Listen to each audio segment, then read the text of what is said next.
Hello students, welcome to our first year class of integral calculus. इसमें आज हम एक नया टॉपिक लेकर के आपके सामने हैं। तो अभी तक हमने जो है क्वाड्रेचर के बारे में बात की थी पिछले कुछ हमारे लेक्चर्स में, जिसमें अपन ने ये देखा था कि कार्टेशियन कोऑर्डिनेट्स में जो कर्व हो उसका अपन एरिया कैसे फाइंड आउट करते हैं। आज हम एक दूसरा कंसेप्ट ले रहे हैं, इसमें एरिया ऑफ पोलर कर्व्स के बारे में जो है हम बात करेंगे। तो एरिया ऑफ पोलर कर्व जो है एग्जैक्टली वो है क्या? वो है कि आपको पता है कि पोलर इक्वेशन जब किसी कर्व की दी होती है तो उसमें आर और थीटा के फॉर्म में दी हुई होती है।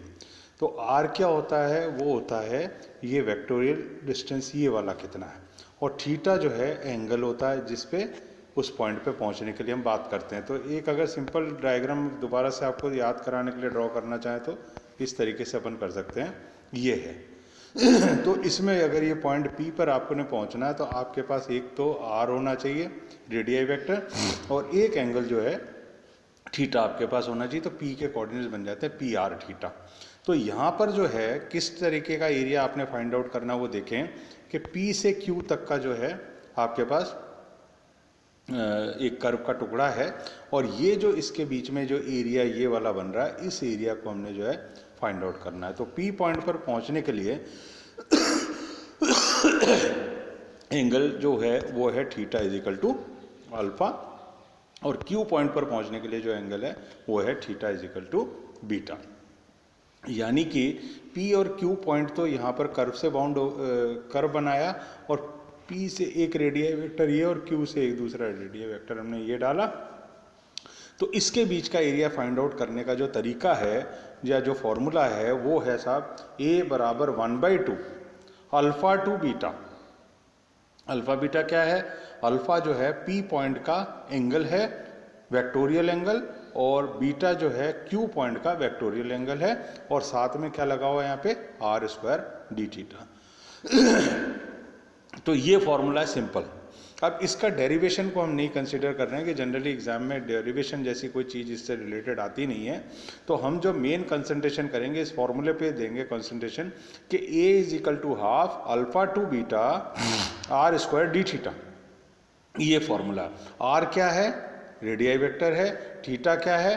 वेक्टोरियल एंगल है। और जो लिमिट्स है थीटा की वो क्या है? अल्फा टू बीटा जो है उसकी लिमिट्स है। तो ये साहब आपके लिए फॉर्मूला बना। इस फॉर्मूले को यूज करते हुए जो है हम अलग अलग पोलर कर्व्स का जो है एरिया फाइंड आउट करेंगे। ठीक है, अब अपन आगे चलते हैं। तो इसमें आप देखें, एक एग्जाम्पल लेते हैं अपन। इस एग्जाम्पल से हमको बहुत कुछ बातें समझ में आ जाएंगी कि क्या कहा जा रहा है इसमें। ये देखें, तो एग्जाम्पल है कि find the area enclosed by the cardioid R is equal to A1 plus cos theta. तो आपको क्या करना है? एक कार्डियोइड का एरिया निकालना है। कार्डियोइड का जो इक्वेशन होता है वो होता है R is equal to A1 plus cos theta. R is equal to A1 plus cos theta का जो फिगर बनेगा वो ये वाला बनेगा।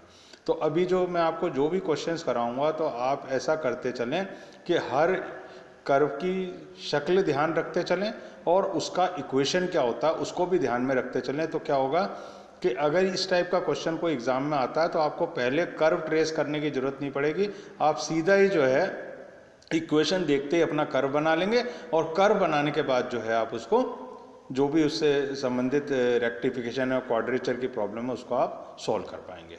तो अब ये जो R is equal to A1 plus cos theta वो ये वाला कार्डियोइड है, और इस कार्डियोइड में एक जब अपन कर्व ट्रेसिंग करेंगे या कर्व ट्रेसिंग आप लोगों ने कर ली होगी तो उस समय क्या आप देखेंगे कि ये दूरी जो होती है ये 2a होती है। ठीक है, ये दूरी कितनी होती है? 2a। तो वो कैसे निकलेगी? वो ऐसे निकलेगी, थीटा यहाँ पे 0 डिग्री है। थीटा क्या है यहाँ पे? यानी इस पॉइंट पे पहुंचना हो अगर आपको, किस पॉइंट पे? ए पॉइंट पे, तो थीटा कितना है आपके पास? 0 है। ठीक है, तो cos 0 कितना होता है? 1 यहाँ रखोगे तो 2 बन जाएगा अंदर, तो r बराबर 2 हो जाएगा। थीटा इज इक्वल टू 0 पे r बराबर 2 हो जाएगा। इसी तरह थीटा इज इक्वल टू π/2 पे जब निकालने जाओगे तो r बराबर ए आ जाएगा।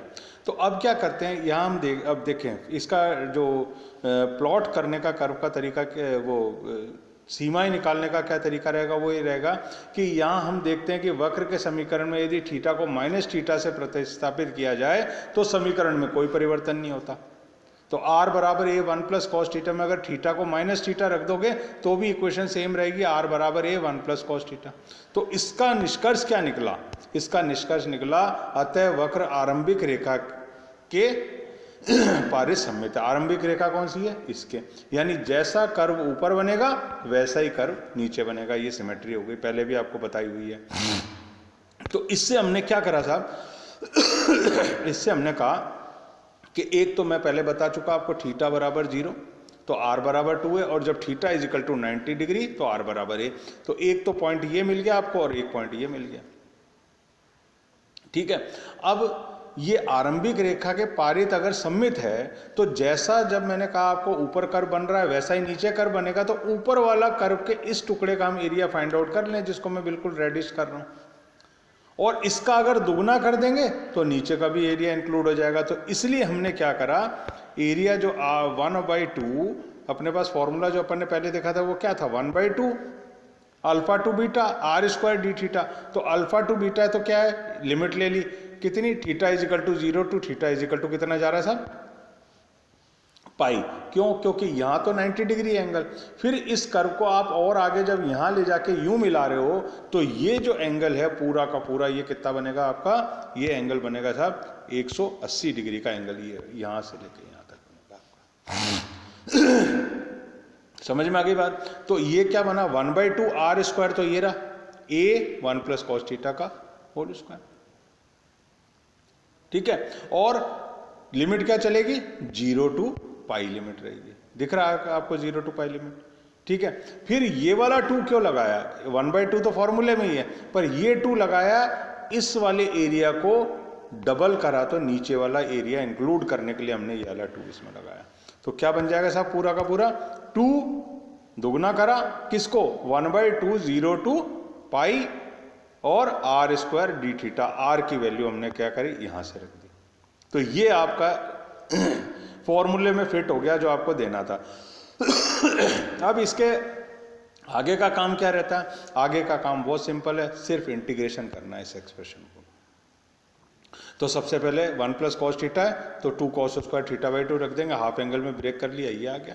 और फिर थीटा इज इक्वल टू 2 पाई रखा, क्योंकि क्या हाफ एंगल में सॉल्व नहीं कर सकते अपन, तो अपन ने इसको क्या पाई में कन्वर्ट कर लिया। लिमिट अकॉर्डिंगली चेंज हो गई 0 टू पाई बाई 2।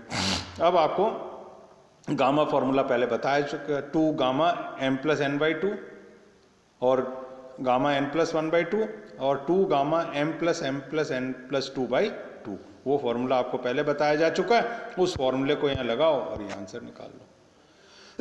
तो ये जो स्टेप है, ये वाला और ये वाला स्टेप, ये आपको खुद करना है, क्योंकि टाइम इतना ज़्यादा नहीं है कि ये स्टेप भी आपको सॉल्व करें। फिर भी मैंने आपको हिंट दे दिया कि गामा फॉर्मूला आपको किस तरह यूज़ करना है। ये जो है ये चीज़ है इस पर्टिकुलर टॉपिक से रिलेटेड, इसलिए मैंने आपको एक्सप्लेन कर दी।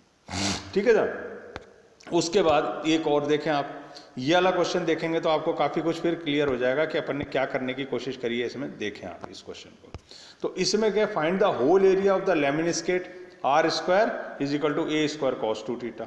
लेमिनिस्केट जो होता है इस तरीके का कर्व होता है, ये लेमिनिस्केट है, दिख रहा होगा आपको कर्व।